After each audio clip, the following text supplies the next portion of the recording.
recording to tell the United States and the people what's happened to the veterans of the Vietnam War that were stationed over on Guam, and in particular Andersen Air Force Base, where I was stationed starting in September 1968 ArcLight and going back there 2 more times PCS through June of 1978.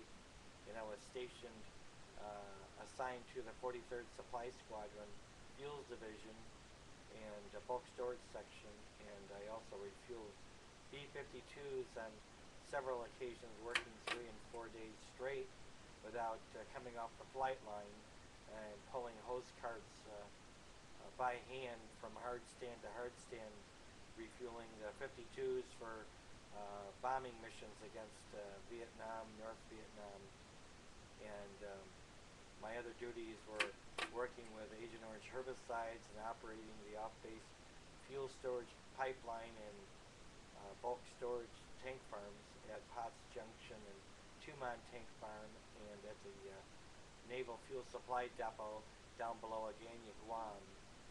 And I only found out in July of '09 from the Agent Orange update by the Institute of Medicine's Agent Orange Commission that released the 2008 Agent Orange Veterans and Agent Orange update, and that's when I found out what's happened to me over the last 40 years with the Agent Orange exposure,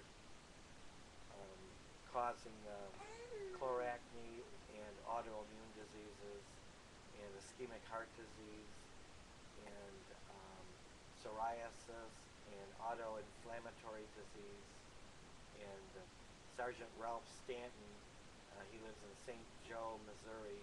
He contacted me about 2 weeks after the Agent Orange Commission released that 2008 update, and that's when we realized what happened to us with me spraying the herbicides down those pipelines, and Sergeant Stanton having to lay in those herbicides after I went by, and he still remembers to this day what he called me when he would see me coming with that 5-ton blue Air Force bobtail with pulling that 750-gallon trailer with a motor on it, spraying the Agent Orange herbicides. And I sprayed it under the pipeline and on the security fences around the flight line at Andersen, and the pump houses, and in the fuel tank farms.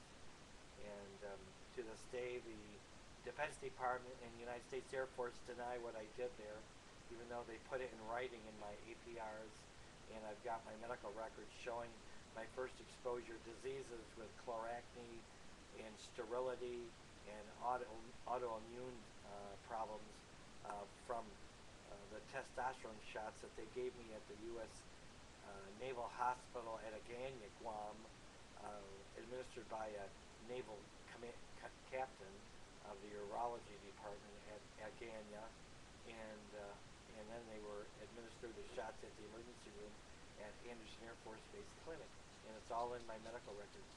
And the United States Department of Veterans Affairs has been denying me since 1987.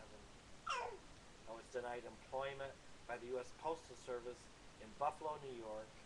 The postmaster and the resource manager and the doctor at the post office in Buffalo, New York denied me employment, and that's what's happened to me all these years, and I'm still fighting them even today.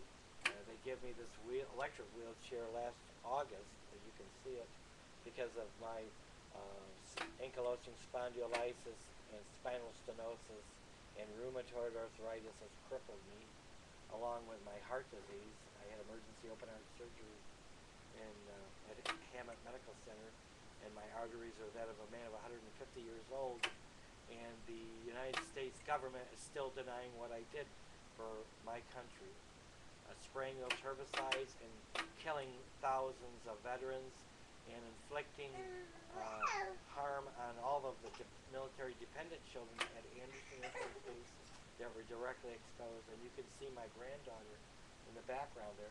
She was born with multiple birth defects and heart problems. And now she has to have surgery at the Erie Shriner Children's Hospital. So you can imagine what's happening to me and my daughter and my granddaughter. And it needs to be stopped. And I want the American people to call your senators and your congressmen and tell them what's happening to us. Tell them what's happening to the veterans of the Vietnam War, and the Agent Orange lies have to stop. There's many things that I would like to tell you about that this would be a much longer video, but this is long enough. I will send another video on YouTube. But please call your congressmen and senators and demand that the United States tell the truth what I did for my country on Guam and what happened in the Philippines and Okinawa and Thailand and to the Blue Water Navy veterans. It's all wrong. This lie for 50 years has to stop, and it has to stop now. Please. Thank you.